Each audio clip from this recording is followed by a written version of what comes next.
So hi everyone, and thank you so much for joining us for History Happy Hour this week.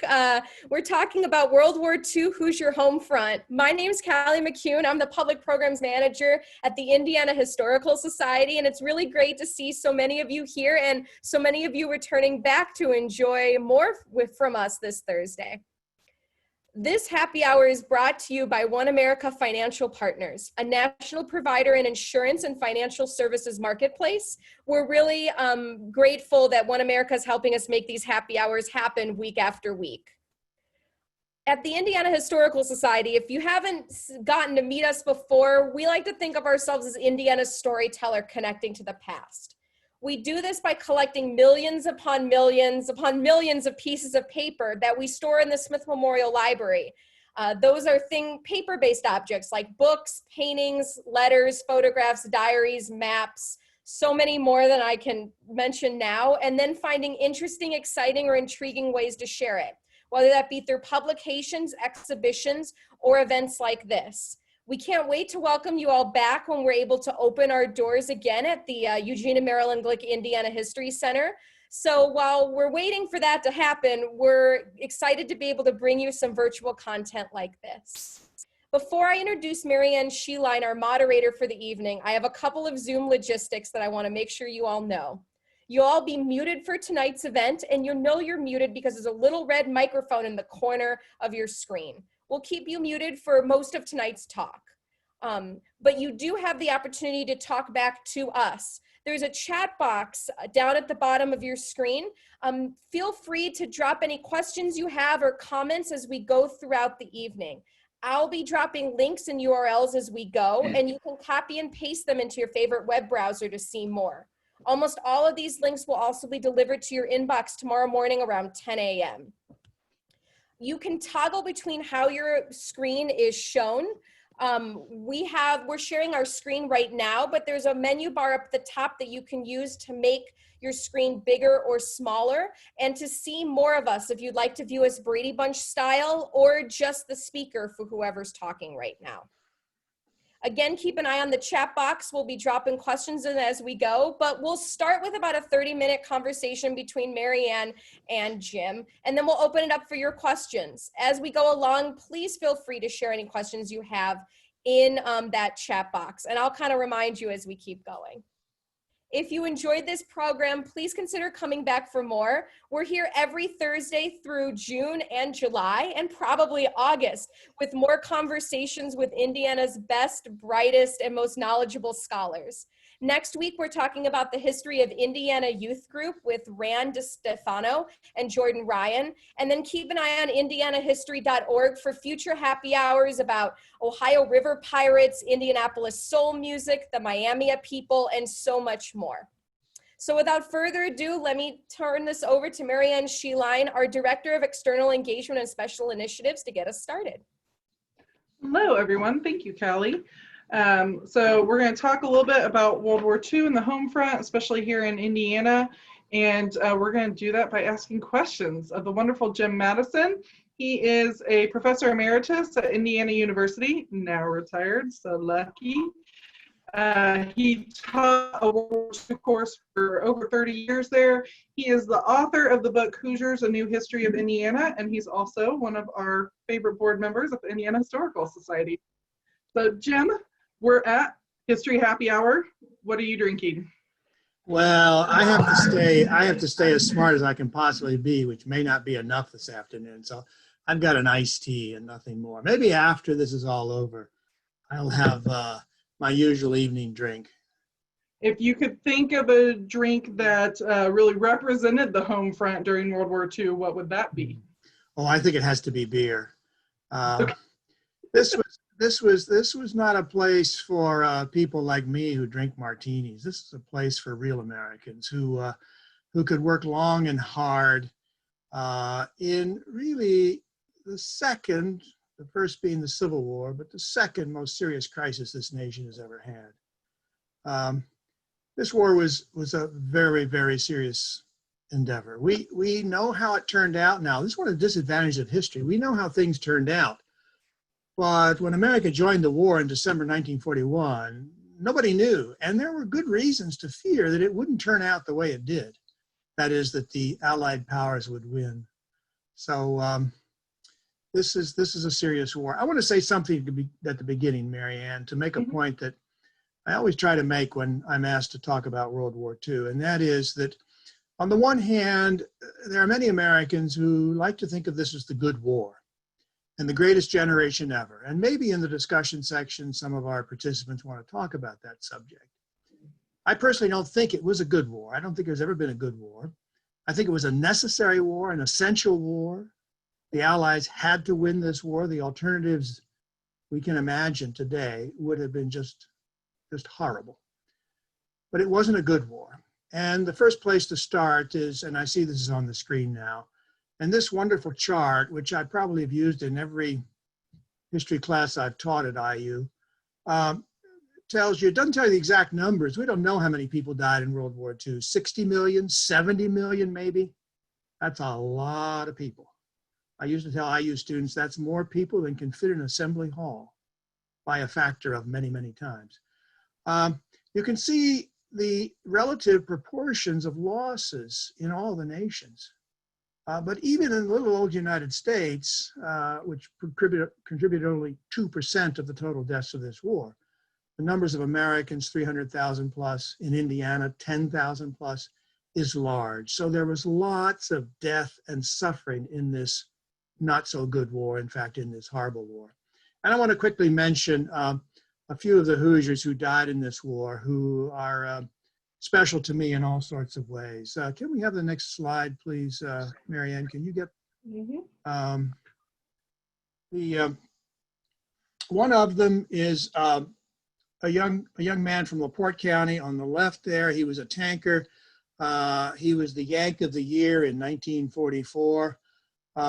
He was at the Battle of Bulge. He died a few days after this amazing photograph was taken of Sergeant John Parks from LaPorte County, Indiana. The other one is Elizabeth Richardson from Mishawaka, who served at the Red Cross in England and then in France, who died in this war, who was one of 4 women buried at the American Cemetery in Normandy.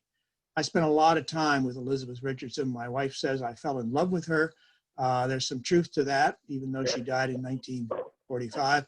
I wrote a book about her called Slinging Donuts for the Boys. If you're interested in the life of one Hoosier who did not survive this war. And then further on down, can we have the next one, please, Mary Ann? Here's maybe one of the greatest Hoosiers of all time on the left, Ernie Pyle, who also died in this war.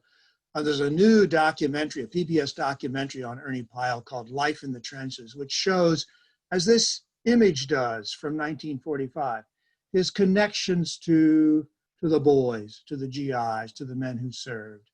He had an amazing ability to explain this war to the people back home in Dana, Indiana, and in Kokomo and across the state and across the nation. Just a master, maybe the best war journalist who ever lived in the United States.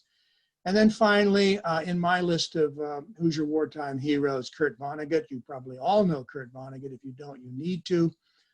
He went off. He didn't know anything as a 19-year-old kid from Shortridge. Ends up captured by the Germans and ends up in a slaughterhouse in Dresden during the awful bombing of February 1945. Vonnegut survived, and thank goodness, because he wrote maybe the best novel account of the war, Slaughterhouse-Five, and many, many other things, who I'm pleased to say in recent years, partly because of our wonderful new Vonnegut library, has become a real Hoosier hero. So that's my list of World War II heroes. I could add my father to it and others, but I'd suggest that those of you listening and interested, find your own heroes and spend a little time learning about them and learning what they did and how they lived their lives, and how, if their lives were cut short by this war, they paid a price. Okay, that's enough of my talking. Let's have some questions, Mary Ann. Okay, well, to go along with that, in Hoosiers of History, you say that no bombs fell on Fort Wayne, yet no generation, with the exception of the Civil War generation, experienced such drastic changes in such a short time. So for those who did not leave to go overseas. How did World War II affect Hoosiers' lives? What are some of the ways that their lives changed? Well, I like thinking about the war in those terms of drastic changes. Um, Not a lot of totally new things, but things, features of the society and the culture that had been there for generations are just altered, sped up, slowed down, changed in ways that we can put under a microscope and look at and think about as we contemplate the long sweep of change in our past and in our history. So the war gives us a kind of petri dish to look at the way people behaved. And we can take all sorts of cases. I think we should probably start with what comes to be called the arsenal of democracy. That's what President Roosevelt said. This nation, this home front, has to become the arsenal of democracy. We like to celebrate the men and women in combat, Liz Richardson and Sergeant Parks and the others, but they could have never done their job, and the Allies could have never won this war had the United States not become the arsenal of democracy. And Indiana is positioned by the early 1940s to be a major player in the arsenal of democracy. The state ranked 8th in the number of wartime contracts to produce the stuff that beat the Allies. And so we have in all the big cities, not so much in southern Indiana. Southern Indiana took a beating in this war economically. But in central and northern Indiana, in Indianapolis, in South Bend, in Fort Wayne, in the Calumet region, of course, and in the old gas belt cities of Kokomo and Newcastle, the arsenal of democracy poured out the stuff that beat the Axis powers. One of my favorite examples is the Studebaker truck. I think, in fact, we have a picture of the shift change at Inland Steel. Do we? Oh, there it is. There it is. These guys are coming off the shift at the largest steel producing region in the world. And steel, of course, is essential to war. And these guys knew how to make it in huge quantities. And this is a dramatic change. We should mention this, a dramatic change from what comes before, which of course is the Great Depression, when the steel mills were virtually closed and when there were few jobs for these workers. But now the war starts those steel mills to full capacity, and great jobs, great part of the economic arsenal of democracy. I also like Studebaker in South Bend, which of course made cars. Maybe only old timers know that Studebaker made cars, but a great automobile country that during the war was required, as all the automobile companies were, to stop making cars. The last automobiles rolled off the lines in February of 1942 because the government insisted that they stop making cars and they turned to making the stuff of war. And so Studebaker turned from cars to Studebaker to military vehicles of all sorts, particularly the Studebaker truck. Do you have a picture of that, Marianne? I think we do. I love the Studebaker truck. There's a wonderful story told. The United States sent these Studebaker trucks from South Bend to the Soviet Union. You remember, not everyone knows this these days, but the Soviet Union was our ally in World War II. Germany was the enemy, the Soviet Union was the ally. That sometimes gets confused in the 21st century. So thousands of these Studebaker trucks end up on the Eastern Front, driven by Soviet guys in the Red Army. And a reporter was interviewing one of these Soviet truck drivers, and he said to him, "What does that word Studebaker mean on the side of your truck?" And he says, "It means beat the hell out of Adolf Hitler." He didn't know English, of course, but he got it right because Studebaker was part of beating the hell out of Adolf Hitler. So that's one example of the kinds of drastic changes. The factories of Indiana changed from making musical instruments and cars to making the materials of war. And that made all the difference in bringing about victory. So when you're thinking about all of the things that were being made here back home, you know, many of the people who held those jobs were men who went off to fight. So, you know, who took their places in the factories, and how was this different than whom was traditionally employed before? Right. Well, that's a very important subject, Marianne, and one we could talk about for a long time. And most people know the obvious answer. It's women. By 1942, about a third of the women working in the factories in Indiana, a third of the workers in the factories in Indiana were women. That was not the way it was before Pearl Harbor. In fact, we must remember this was a long time ago in terms of gender roles and definitions of male and female, masculine and feminine. And there were jobs literally defined as girls' jobs for women, who were often called girls when they worked in factories and in offices and other places. And there were jobs defined as men's jobs, and they didn't mix. A girl did not do a man's job, so people thought, until the war created what I beat this into my students. It was always an essay question. The necessities of war require that, fill in the blanks. The necessities of war require, for example, that factories and companies that had not hired women to do men's jobs do that and do it very quickly. And they did it in large numbers. And so women rush into the factories and take jobs that are often very good paying jobs, even though they're often jobs in which they're not paid as well as the man who held the job before he left for service in the military. So the gender roles continue even with this step forward. It's a significant step forward. It's represented by that wonderful poster of Rosie the Riveter, which I think Marianne has a copy of.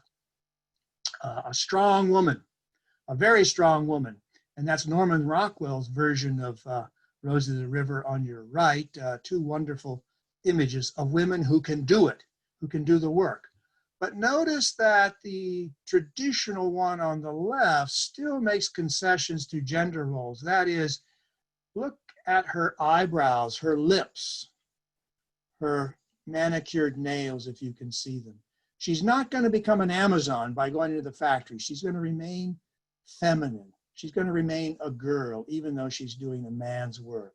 So this is a small part of a large subject of gender roles and changing gender roles and what happens after the war, how this story continues to be told down to our own time, and the way in which this history, as all history, affects the choices, the decisions, the lives we live in the present.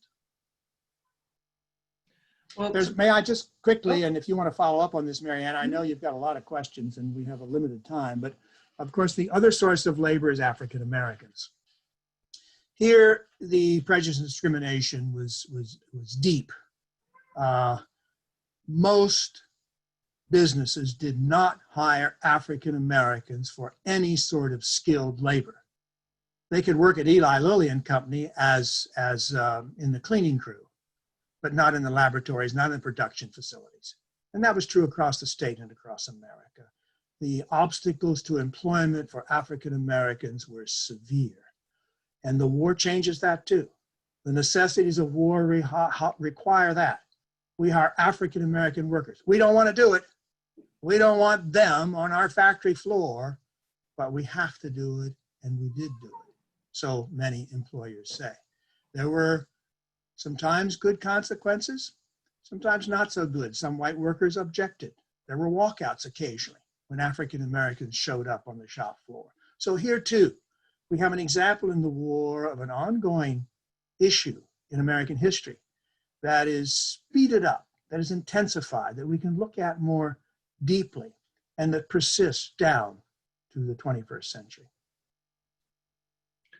So when you're looking back at this, you know, some women did leave the U.S. as well. They went overseas to support the war effort as nurses or waves. And that all helped change the trajectory of women in general, because you have the women going. I think it did. Yeah. I think it did. If we look long term, I mean, we have to first start, Marianne, with the fact that in 1945, when the boys came home, the girls left the factory. Unwillingly, in many cases. This is a soldier's job. You were holding this job for the duration. He's back, you're gone, you're out the door. Some women were happy to go back to the kitchen, to babies, to homemaker. but many were not. Many had gotten a taste of what the possibilities of work outside the home entailed. And they may have bided their time a little bit, but what we call the feminine mystique, which Betty Friedan wrote about and which morphed into the women's liberation movement, I think has a great deal to do with what these women learned in the factories, in the jobs, in the offices during World War II. And they may not have had careers or real jobs, but I'm just certain that around the kitchen tables across Indiana, women, mothers, grandmothers told their children and grandchildren about what it meant to have a real job, a good job, a paying job, and why you had to work. You had to get an education. You had to have a job. And you could do a job that men could do, because that's one of the very important things that the war experience made very clear. Women could actually run a lathe. Women could do skilled work in these technologically demanding jobs. Now, the change is awfully slow in coming, but it does come over the long span of our history. So for those who were home, and when you're talking about when you're not at the job and you're back home, some of the things that were done to help support the war effort, like victory gardens or rationing, can you talk a little to what that experience was like? Yeah, well, I think that's relevant to the generalization that really no one missed this war. Everyone had a role in this war. Old people, children, women, everyone had something to do. The war asked something of all citizens, no matter their age or demographic. Children, there were all sorts of programs to recruit children into scrap drives, into Boy Scout enterprises, into all sorts of ways in which they could make some contribution, but also especially feel like they belonged, that they were part of the national effort. And that was a very important necessity of this war, to create the environment, you might say with propaganda, encouragement, and information that caused all Americans to feel that they had a stake in this war. It was their war, that they had to sacrifice. And of course, Americans on the home front didn't sacrifice nearly the way British people did, or German people, or Soviet people, but they did sacrifice. And this comes up frequently in memories of this war. I think the subject that I most often hear old timers talking about from the home front is rationing. And we've had some recent experience with that. You know, we almost went crazy in this country because we couldn't find toilet paper. I would like to say that's barely a drop in the pot compared to what people could not find and could not buy, at least legally, during World War II. So all sorts of what seemed like necessities were rationed: shoes and sugar and meat, and of course gasoline. You know, I used to joke to students that the Constitution of the United States guarantees you the right to drive your car whenever and wherever you want. Well, all of a sudden this war comes along and you can't do it. You cannot drive very much, if at all, because gas is rationed, tires are rationed, and there are no new cars. So there was sacrifice on the home front, and it was important sacrifice. It was part of everyone feeling that this was their war, that they had to make a contribution to the defeat of the Axis powers, that they understood that the stakes here were exceedingly high, really the survival of the nation, the survival of democracy. To go back to your point you made earlier when you were talking about propaganda and communication, you had touched on Ernie Pyle earlier, and you know his columns and how important his writing was. But you know, how did you know what was going on overseas? They would have read reports in the newspapers, but you know, letters from the soldiers they had overseas. Yeah, sure. On the personal level, letters were the way. There was, of course, no email and no real telephone. It was letters. And some of the guys were very good about writing letters. And I want to follow up on Callie's statement at the beginning here about those millions of pieces of paper in the Indiana Historical Society Library. Those are pieces of gold. And A lot of what I know about American history and Indiana history, I've learned by sitting in the reading room at the Indiana Historical Society, opening those boxes of papers and going through them and reading the words, in this case of people who write from Europe or the Pacific back to wives, sisters, mothers, fathers in Indiana. Those wartime letters and their edition, their books of them are just wonderful insights into not just the war, not so much the course of which unit moved where and which battle was here, but rather into the human qualities, the human challenges, the human issues that this war opened for those who participated in it. So the people on the home front are desperate for knowledge about their loved one. Where is he? What is she doing? And of course, they couldn't tell. All the letters were censored. Liz Richardson's letters are fascinating to me. This is the woman who interred at Normandy, because she's writing back to her parents in Mishawaka and her brother in Mishawaka, knowing that her letter is going to be censored. And so she's very careful how she says things, and she writes coded language that they would know, but that the censor wouldn't know, to indicate when she goes to France, she says that she should have studied more. She should have been more carefully in Mrs. So-and-so's class at Mishawaka High School. It was her French teacher she's talking about. So the letters are censored. Some of them are put on this wonderful V-mail. They're like photocopies and sent in large numbers. The military spent a lot of effort to enhance communication possibilities back and forth across the Atlantic, across the Pacific, so that people at home would have these connections. When it comes to the larger subject, of course, you can make a pretty good case that the journalists of World War II are among the best we've ever had. Edward R. Murrow, Ernie Pyle, we've already mentioned, and lots of others who covered this war. They too were censored, severely censored, and it troubled Pyle no end. And he was very good. He got away with more things because he developed a certain status in writing more directly about the war. One of the thing I believe that makes Pyle, the master, and the others very good is their ability to explain what was happening to ordinary people on the home front. Their ability to put this war in personal terms.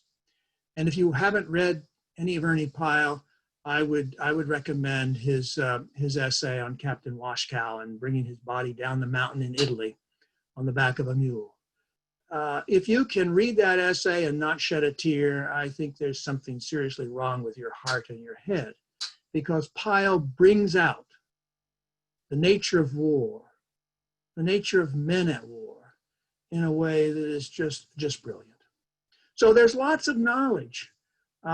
We have stories of young children tracking this war on maps, following the lines of battle. There's lots of engagement, again, because this, people know, is a very serious war. So it's, we're thinking of communication across long distances, but we think of the war as only happening overseas.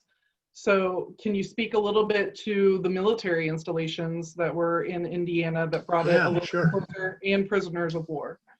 Indiana is covered with military installations. Let me go back, and I should have mentioned the photographers, because there was really good wartime photography. And Indiana produces one of the best, John Buscemi from up in the region, another Hoosier who died in this war. His photographs, the Indiana Historical Society published a book of them and about them by Ray Boomhauer several years ago, are very important documents, very important images for the people at home at the time, and also for us today. The installations in Indiana are all over the place. There's Jefferson Proving Ground in southern Indiana, where they use for testing munitions and weaponry. They moved a lot of people out there, still a sore subject, moved them out from this massive complex, moved cemeteries, and shot off all kinds of ammunitions and sorts of things to test. There's Camp Atterbury, there's Camp Freeman, there's Benjamin Harris, and there are all sorts of military installations. And then there are all the places that are producing sometimes a combination of government and private. An example is the DuPont installation in Charleston down on the Ohio River, which produces immense quantities of powder for munitions. Crane, Kingsbury in LaPorte County, Indiana. These are all really, really important installations. You mentioned prisoners of war. This sometimes confuses people when they first start to study World War II, but lots and lots of German prisoners and Italian prisoners ended up in the United States. What are you going to do with them when they're captured in France or Italy? Well, it happens that the ships going back from France or Italy, after they've dropped off the Studebakers and the shoes and the other means of fighting this war, are basically empty. And so you fill them with prisoners. The prisoners are kind of the ballast. And you take them to mostly rural places, and you give them an opportunity to work. And most of them love the opportunity to work, to get out of the camp and go pick potatoes or help with bring in the harvest or whatever. There's a big installation of Italian prisoners of war at Camp Atterbury. The Indiana Historical Society celebrated that in the You Are There exhibit with the chapel that they built. I was speaking near there in southern Indiana many years ago, back in the 80s, and I mentioned Italian prisoners of war, and afterwards some, at that time, elderly woman came up to me and said, "Oh, we loved going over to Atterbury, and the prisoners would come up to the fence and we'd talk to them," and she said, "Oh, they were so hot. They were so good looking, these young Italian prisoners of war." And we now know that many of those young Italians would have much rather stayed in southern Indiana than go back to Italy. Many of the Germans would have much rather stayed than go back to post-war Europe. So then for our soldiers who were overseas who did not make it home, you spoke to our, many losses before we really started with the questions, but how did those losses affect the community here, and how did Hoosiers go about honoring them? You can still see that it's not as powerful as it was in the late 40s and 50s. Memorial Day, Veterans Day, the monuments, the plaques. Those monuments and plaques still exist, and I would encourage everyone to go out and find them in your local community, on the courthouse square and other places. The one here in Monroe County has the names of all the young men from Monroe County who died in this war, and there were a couple hundred of them on the plaque in this tiny little community. Find them, look at them, think about what they mean, who put them there, and what they say to our generation. These ways in which that generation tried to create what Shakespeare called sermons in stone or sermons in metal, to pass the memories on of those who did not come back. And of course, there are the individual memories of families and loved ones who still remember, who still know what the consequences for their family were of this war. I went to school with a friend named Paul who didn't have a father. I didn't know anyone who didn't have a father at that time. His dad died in the war. And it made a big impression on me as a little kid that Paul didn't have a dad because he died in this war. So those of us of the post-war generation knew that in a way that maybe young Americans today don't know it and don't understand it. This is why we have history.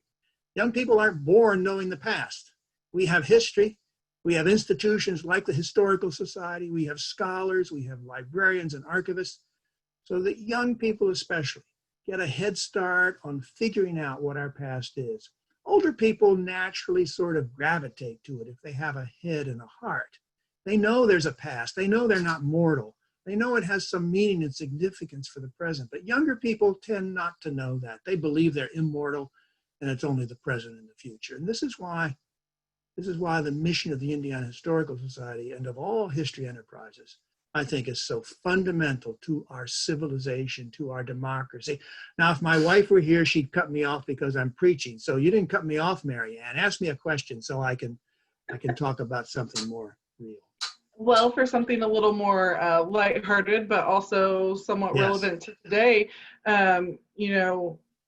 we're with the pandemic and many of us being, having more stay-at-home orders, lots of us are trying to come up with leisure activities to take our minds off of things. So what were some of the leisure activities that folks did at home during World War II to kind of clear Yeah. their mental capacity of thinking about that? And they needed that because many of them were working very hard. They were working long shifts in factories, and women were dealing with jobs outside the home as well as childcare and all sorts of other challenges of everyday life, which most of us can sort of relate to. So they needed some recreation. One of the most important decisions Franklin Roosevelt made, at least on a small scale, was to insist that Major League Baseball continue. And so they still played Major League Baseball. Baseball is a good example, though. It wasn't easy to find men to play baseball. And so again, the necessities of war required that women play. And I think we have a picture of the Fort Wayne Daisies somewhere in that pack. A women's baseball team, South Bend, Fort Wayne, other places had women's teams, which provided entertainment, which provided recreation, which gave people something to enjoy. It's interesting that the Fort Wayne Daisies and the others were required to wear short skirts to play baseball because the owners were selling sports and they were selling sex appeal. I can't imagine sliding to third base wearing short skirts, but they did. So there's all sorts of new forms of leisure to replace the things that are no longer possible. Indianapolis 500 is closed. This isn't the first time that we're not going to have a 500. The state fair is closed. Not the first time this year that we're not going to have a state fair. But people found things to do, ways to take their minds off the struggles of this war. Music was exceedingly important. All kinds of swing music, and you have to go listen. If you don't know Boogie Woogie Bugle Boy, go listening to it. It was my mother's favorite World War II song. And the Andrews sisters were phenomenal purveyors of Boogie Woogie Bugle Boy. Other kinds of music, Hollywood film, of course. Hollywood really goes to war in a major way and produces the films that entertain people on Main Street and the courthouse squares of Indiana in the 1940s. Well, thank you, sir. I think we're going to go ahead and move to some of our participant questions. Can I just interject? We Yeah. haven't covered the surface here, and there's lots and lots of things to read. The Historical Society Bookshop has, well, they're not open now, are they? But you can get books. They are. You can still order. Okay, you can order call online from the Indiana Historical Society. All right, thank you. And there are lots and lots of really good books to read about this war and good subjects to follow up on, to research and to become your own historian. It is a fascinating subject. I've been obsessed with it since I read Ernie Pyle as a kid, and I'm still not over it yet. So sorry, go ahead. No, that's okay. So to go along with that, the fact that we're only able to scratch the surface here, Christy wanted to know more about the Japanese invasion, and if you had any books to recommend on that.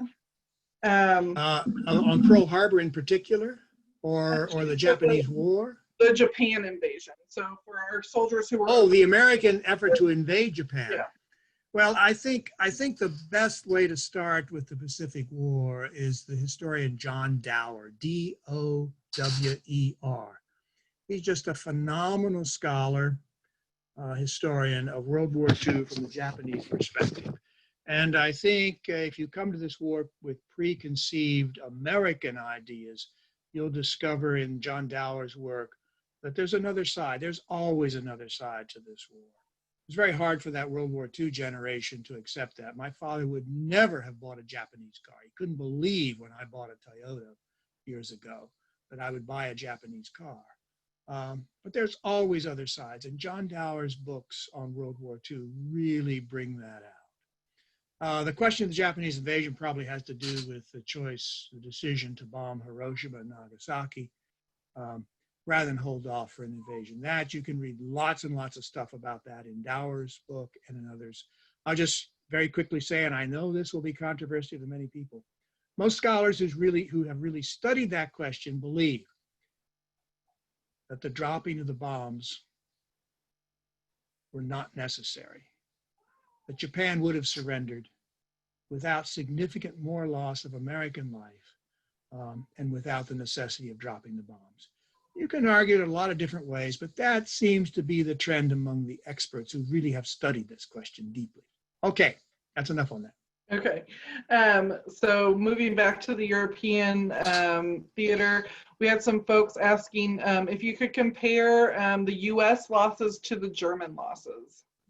Oh, the German losses, I don't know the numbers out of my head, but they're much, much larger. Germany took a huge beating in this war. Some would say deservedly so, but the women and children who died in this war maybe didn't deserve to die.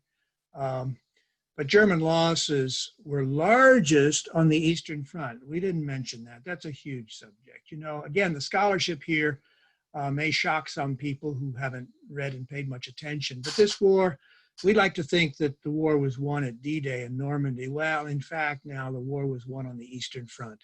It was won because the Red Army beat the hell out of the Wehrmacht, the German army, on the Eastern Front. That war caused immense death and suffering on both sides, but certainly the Germans lost huge numbers of men. And then the Allied bombing of German cities by 1944-45 added to that destruction, to that death. So the German losses were huge. To bring the questions back to Indiana, so somebody had written in that their grandfather from Pennsylvania first reported to Evansville to be a part of outfitting his ship before shipping overseas. So the riverfront was really transformed into a large production for LST ships. She was wondering, were most of those workers from Indiana, or were they other Navy men who were brought in like her papa? Oh, I suspect they brought some specialists from elsewhere, but there was plenty of labor. Remember, before this war, there was the Great Depression. Everyone's looking for a job. Everyone's looking for work. And those shipyards provided good jobs, well-paying jobs, and people from southern Indiana and Kentucky flocked to the Evansville shipyards. They're a very important part of the war effort, making those LSTs. And some of you may know that now there's an LST docked near Evansville, upriver, and you can go on it. It's a great visit. When things open up and you can go out again, you want to go to visit that LST and learn about the massive shipyard in Evansville, another contribution among many to the arsenal democracy. Excellent. So let's see. We've got the question about, can you speak about the impact of the war on domestic policies?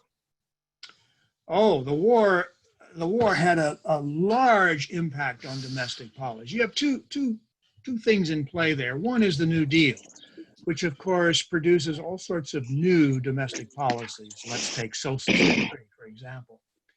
But World War II adds and modifies to that, moving toward the general welfare of the people by enabling, and not everyone's going to agree with this, by enabling labor unions to have more power, providing opportunities for education. My father came back from this war in 1945, and boy, did the GI Bill help him. I once said to him, half joking, the GI Bill was the biggest social welfare handout in American history. He didn't like that, and it wasn't quite nice to say it that way, but it had immense positive consequences for the generation that fought World War II. It's a superb example of the kind of government we had led by Franklin Roosevelt during World War II. Child care, I mentioned that earlier. There were early efforts to set up. Indiana, the state government and other governments tried to provide child care, government-sponsored child care for mothers who went to work in factories and other places. Now, at the time, that was regarded as maybe socialism or communism or something really, really bad, whatever you want to call it. But that's an interesting point to a debate that goes on to our own time. We've got a question about how the American GIs would have responded when they came home for, if somebody had said to them, "Thank you for your service." We know that a lot of men were drafted, and World War II was a very different generation from, like, for instance, the Vietnam War. But what do you got on that? Well, I'm going to imagine. I'm creating. I don't really know. I don't remember seeing and reading anything about that. It wasn't the way. That's a question that doesn't quite fit this generation and this time. Everyone with any sense knew what these guys had done. They knew the price they'd paid. As I've said several times now, and they knew the stakes. So you didn't have to thank them. And these guys didn't want to be thanked. They didn't want to be veterans of this war. Most of them came home and said, "To hell with this. I'm moving on. I want a wife and a family and a house and a job and a car. I don't want to talk about this war." And most of these guys did not talk about this war. In the 1990s, when the 50th anniversary started to come along, some of them began to talk. Some of them began to write their memoirs. Some of them tell their stories. But I'm convinced most of them who did tell their stories told only parts of their stories. They never told the full story. They never gave their children and grandchildren the story of a war in all its horror, in all its suffering. My own father, who ended up near Prague, Czechoslovakia in 1945, walking and carrying a rifle much of the way, even after I started teaching a class on World War II, did not want to talk about it. I sat on the beach with him at Lake Monroe, and I said, "Hey, Dad, I'm teaching this class on World War II. Tell me something." You don't want to know anything about that. And that was very common among these guys. So we live in a very different time when it comes to war, when it comes to veterans, when it comes to civilian and their relationships to veterans, and vice versa. I want to go back and mention another kind of entertainer, because my father reminded me of, my father loved Red Skelton from Vincennes, Indiana. And I understand that there's a new exhibit on Red Skelton in World War II and his wonderful line, "We doed it," he said. Not "we did it, we doed it." I guess that's Clem Caddiddlehopper. Wonderful exhibit at the museum, and you can check it out online at least. We have lots of examples of entertainers, of aspects of this war. The Fort Wayne tornado, another casualty of this war. Gosh, I'm blanking on her name. The Hollywood actress, help me out. Carole Lombard. Carole Lombard, thank you. Whoa, I've been talking too long. Carole Lombard, who left an Indianapolis War Bond rally and didn't make it back to Clark Gable in Hollywood. A casualty of this war. So you mentioned, that the Indy 500 and State Fair were canceled back during World War II as well as now. Do you know how people reacted to that news back then? Well, they were pissed off. Of course they would be. Because, people want their own creature comforts. We want the things we're accustomed to. We want the things we like. And so I think what citizenship and maybe human happiness require is that we're asked to sacrifice. We have to sort of step back and maybe think about the general well-being. It's not always about me.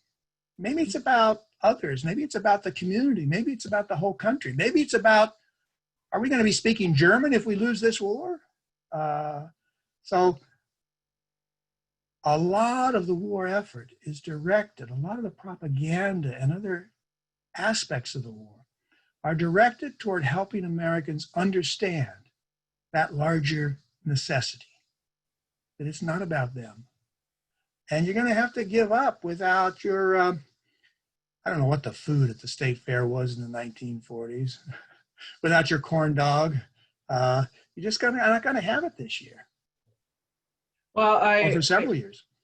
I do actually know that the State Fair is, they're contemplating a way for people to still get their State Fair food fix this year. They don't know what that will look like yet, but I know they're trying to figure that out. One of the greatest abominations in our 19th state, I must say. Oh, all right. I'm kidding, Marianne. One of our other questions, this was from Tom, and he says, "My father served with the Army in Burma from 1943 to 45. There were many other Hoosiers in his unit. Are there any monuments or other connections to Burma now in Indiana?" Ooh, that's an interesting question. I don't know. I'd like to know. Yeah, we didn't talk about that theater. There are Hoosiers all over the world. That reminds me of something else I wanted to say earlier. This was long ago in a sense that most of these Hoosiers, most of the guys who went in the military had seldom been beyond the county in which they were born. Many were not high school graduates. These are not sophisticated, cosmopolitan, global people who go off to fight this war. They're from small towns and farms, and even Indianapolis is sort of a small town in 1941. And all of a sudden, they're forced to leave the big city of Indianapolis. And they end up with all guys from all over the country, and they end up in all kinds of places that they did not know existed. Burma, even Paris. It's a wonderful story. It's in the book on Liz Richardson. This GI decides he gets to Paris for leave. And he decides that he and his buddies are going to go for a ride on the Paris metro, the subway. Well, he'd never been on a subway in his life. And so they went down below ground and got on the metro and rode around and couldn't get off anywhere. They just got off finally and walked back because they couldn't find their way around. They didn't know how to do a metro. When you grew up in Henry County, Indiana, you don't get a chance to ride a subway. And that's one of thousands of things that these guys did not do until the war gave them the chance to see the world. And so they come back more seriously, I believe, with a more global perspective, a sense that, well, maybe it's not all about Henry County, Indiana, or even the United States, but there's a big world out there, and maybe we ought to be connected to this world. And maybe our universities, like my favorite university, ought to be connected to this world. And so IU builds this massive global education program under Dr. Herman Wells right after the war. Ends up teaching 67 foreign languages in Bloomington, Indiana. Studies Russian history because that generation believed we needed to know about the world. They were so right. So right. So what kind of support was given to families of the soldiers who did not return home from the war? And especially what if their remains were not found? Yeah, well, the government tried, the military tried. They got letters, they got condolences, they got a little bit of money. They tried very hard on return of remains. In fact, the American government did a fantastic job. No other nation did a job as well as the United States did in locating remains, in giving the families a choice of having the remains stay in the area in which the deceased died or return to the United States. Liz Richardson's parents decided that she would have rather remained in France with the men she so loved and served. And so they chose, rather than have her body brought back to Mishawaka, Indiana, that she be interred at the American Cemetery in Normandy, France. So there are 9,223 Americans at that cemetery. 4 of them are women. 1 of them is this woman from Mishawaka, Indiana. Thank you for that. So for our, I think, last question, Leora wants to know, how close did we come to losing the war? That's a great question. That's one of those, historians hate those questions because we like to deal, we work with primary sources, documents like those in the library of the Historical Society. And we have a craft and a method and a way we answer questions. And we can't answer questions that we call them counterfactual. We don't have any facts to answer that question. But I can tell you that Roosevelt and General Marshall and all the others who really knew what was happening were very concerned about not winning this war. It was possible. It's a wonderful book, Why the Allies Won. I'm blanking on the author's name again now. It'll come to me as soon as I stop talking. And it lays out the possibilities that it could have gone the other way. And they knew it at the time. They couldn't tell the American people that, not quite directly. In 42, things could have gone a little different. I mean, one of the best advantages the United States had was, and the Allies had, was in their leadership and in the horrible leadership of the Axis powers. Hitler was the worst wartime commander you could pick. He was horrible. And he made dreadful decisions that cost the German military effort and benefited the Allies. So if Hitler had been a smarter wartime commander, if the Germans had made different kinds of decisions, like invading Britain or not getting caught on the Eastern Front, et cetera, would have been a lot tougher. I would like to think in the end, good would prevail. The democracies would have won. Well, they're not all democracies, the Soviet Union, remember. The Allies would have won, but it might have been a lot longer, a lot harder, and who knows what the outcome might have been, maybe even a negotiated peace. Well, thank you for that, Jim. It's always a pleasure to learn from you. That was a great conversation. Thank you. I'm going to toss this back to Callie now so she can close us up. Hi, everyone. Thank you so much, both Marianne and Jim, for a great conversation. We really appreciate you all joining us. If you want to come back for more, on Saturday, we're going to be holding a workshop on how to write and publish your family history at 10:30 with our own Teresa Bear from the Historical Society. Next Thursday, come back for more History Happy Hour. We're going to talk about Indiana Youth Group with Rand Stefano and Jordan Ryan. Same time, same place, new Zoom link. And then if you haven't had enough virtual Pride experience, join us a little bit later. We're partnering with our friends at the Smithsonian Affiliates to bring you Illegal to Be You and Me, Gay History Beyond Stonewall with Catherine Ott, who is an amazing curator at the National Museum of American History. I got to meet her in November and she's just fabulous. I could listen to her all day long. You can sign up for that and more at indianahistory.org and for other virtual offerings coming to an internet-connected device near you. If you missed your chance to donate or would like to make a further gift to the Indiana Historical Society, please visit indianahistory.org/virtual-resources/donate. I'll put that link in the chat. We really appreciate your support for us, and it helps us to continue to share Hoosier stories. You'll get an email from us tomorrow morning with links that we talked about tonight and a survey. It'll take you 1 minute, I promise, and we'd love to know what you thought and how we can make programs like this better in the future. We'll post this conversation to our YouTube link in the upcoming weeks, so keep an eye out for that. And thank you again for coming tonight. Stay safe, stay healthy. I hope to see you soon, and we'll go out with a little music. We'll see if you can hear it. No?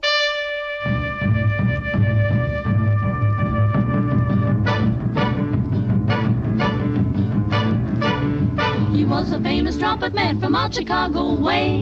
He had a boogie style that no one else could play. He was the top man at his craft. But then his number came up and he was gone with the draft. He's in the army now, a blowin' reveille. He's the boogie-woogie bugle boy of Company B. They made him blow a bugle for his Uncle Sam. It really brought him down because he couldn't jam. The captain seemed to understand, because the next day the cap went out and drafted a band. And now the company jumps when he plays reveille. He's the boogie-woogie bugle boy of Company B. A toot, a toot, a toot-a-toot, a toot, he blows it eight to the bar. In boogie rhythm, he can't blow a note unless the bass and guitar is playing with him. He makes a company jump when he plays reveille. He's the boogie-woogie bugle boy of Company B. And we'll stop it there, but thanks again for coming, and I hope to see y'all next week. Bye, everybody. Thank you.